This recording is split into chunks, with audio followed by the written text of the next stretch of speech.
Hello children, this video is for class 12th of English literature of the poem Birches by Robert Frost. In this poem, the poet sees the bent birches. Birches are the trees. He sees the birches against the lines of straighter, darker trees and believes that some boy has been swinging on them. However, he is aware of the fact that it is the ice storm that makes them bent permanently.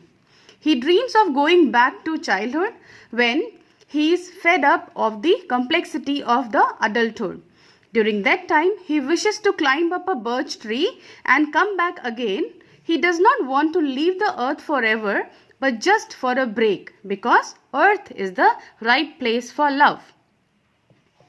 So these are the first 6 lines. In these lines, he tells that when the speaker sees the birch tree bent to the ground, he imagines that a young boy was swinging them. Here, the poet also imagines that swinging bends the tree down to the ground, but swinging does not bend the tree enough to cause permanent damage like an ice storm can do. During an ice storm, the tree is covered with freezing rain. The rain coats the tree in a sheet of ice that is formed during a cold winter night. The next lines means that not only does this sight of bending birches look beautiful, but a little wind can bump the ice-covered branches against each other, causing clicking sounds. This clicking action cracks the ice, but not all the way. Enamel is the glassy outer surface. This word has been used in the poem also. Here, the enamel is the coating of ice. When the sun gets hotter during the day, the ice covering the trees start to melt and the bits of ice fall off the trees. The speaker is using dramatic languages to get you into the feeling of experience. He compares the breaking ice to crystals and glass that falls like an avalanche. The snow is crusty because the sun has melted the top layer of the snow the day before and the cold night made it freeze hard again. The shattered ice collects below the tree as if it were a pile of glass being swept into a dustpan. Now these are the next lines, and it means here, these shiny crystals are so beautiful that it seems as if the heaven's doom has fallen on the earth. The trees are bent down under the weight of the ice and snow until they reach on the ground below. To the speaker, the birches don't crack or craze like the ice. They bend rather than break. When the tree are bent down, they don't straighten out afterwards. So, in a sense, it means that they are broken. In the next lines, the poet, he paints us a vivid picture of what these broken trees look like when the snow thaws and their leaves come back. The speaker says that the trees look like the girls drying their hair in the sun. These country girls that the speaker describes are on their hands and knees, bending their heads down so that the sun can dry their hair. In these lines, truth becomes a part of the discussion. Means the poet is showing the reality, and it becomes the part of the discussion that the speaker might be explaining in his poetic way. Means the different ideas about facts, values, science, nature and spirituality.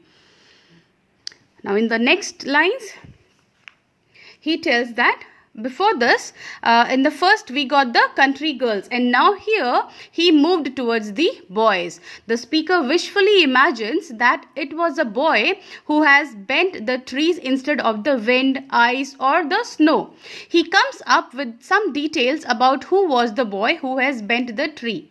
He imagines a boy who herds cows, does not know how to play baseball. Means he imagines that some boy who is a village boy and he doesn't know how to play. He is not from cities or from town, and so he does not have any friend.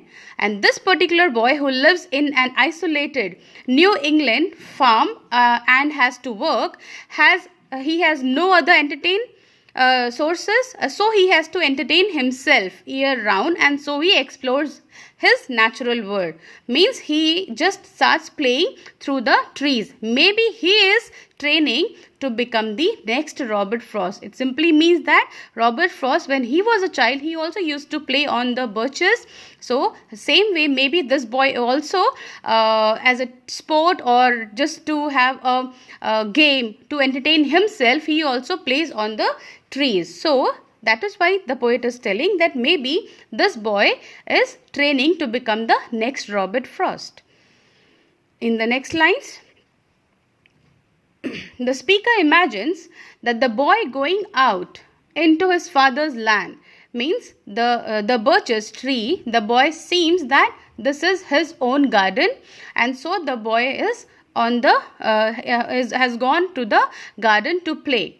The boy rides the birch trees down, meaning that the boy climbs to the top of them until his weight bends the trees down to the ground. The boy does this so many times on his father's land that the trees lose their stiffness and bend towards the ground. He learns to get all the way to the top of the tree and not bend it too soon before he reached there too. If he did jump out too soon, the tree would be damaged. Now in the next lines, the boy becomes better at swinging the trees. He keeps his poise, means he stays balanced and calm upon a tree branch.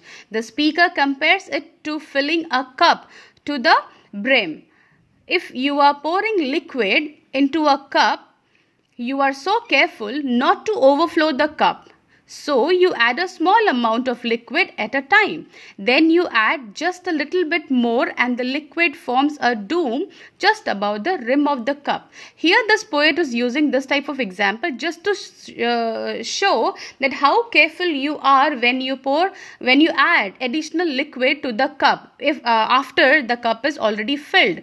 Same way, the speaker or the boy who plays on the tree, he is also very much careful when he puts one step over the tree or when he tries to climb upon the birch tree. Now the boy has filled the metaphorical cup above the brim and has now reached the top of the tree. Next, he kicks his feet out, means holding onto a branch, and uses the tree like a bungee cord. The tree bends just enough so that the boy is lowered to the ground without harm. Means in this particular passage, the poet is trying to just tell how careful the boy is while climbing up the tree and also while getting down. In the next lines, the poet tells that here we have another transition. Now the speaker thinks himself a boy. Now Robert Frost, he himself thinks that I wish I could be a boy and go back to the birches to play. He wishes himself to be a boy and he imagines swinging on the birch tree. He wishes he was out there swinging trees like he was a boy again. So all these details could be memories of his childhood. The speaker wishes he could be a boy again when he is dreary of considerations. That's probably not what he is weary of, however. Instead, considerations might refer to the give and take of life. Older people have to give up things or pay for the things that kids don't. So this might be a way of the speaker to lament the fact that his life is now filled with responsibilities. What else might consideration means? Means Robert Frost is telling that what other considerations can be there. Now next, the speaker compares life to a pathless wood. Means that it is easy to get lost when there are no directions provided. Means you are leading your life and there are many times that comes in your life. So the phases where you don't know what to do, you are totally blank. That place is referred as the pathless wood.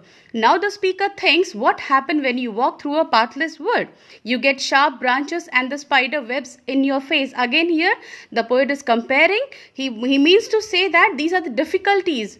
Difficulties means whatever types of difficulties you face in your life. Here he is just giving an example like the pathless wood and there are so many sharp branches and spider webs on your face. Means you are unable to come out of the problems. Now these all are the metaphors for the slings and arrows of life. Now in the next lines, he tells the speaker transitions to the idea that going back to his childhood is an escape. Escape means just a break. He wants to take a vacation from life, whether it is a vacation from adult life with responsibilities or a vacation from the world of the living. We don't know. The idea to take away is that he wants a new beginning. He still enjoys life's pleasures and he does not want to die. But he does not want to be where he is now. It means that he just needs a break. If he is in some situation where he is not able to come out, that time the poet tells that he needs a break so that he can take a break, sit calm and quiet and think, plan, and then again he will start up so that he can come out with the situation where he is not able to handle. So he is telling that he still enjoys the pleasures and he does not want to die, but he does not want to be where he is now.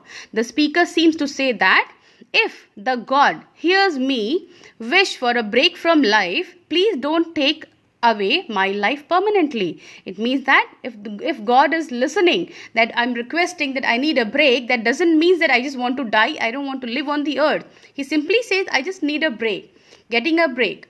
Now he recognizes that the world is the better place than anybody can imagine, and it is the best place for love, of course.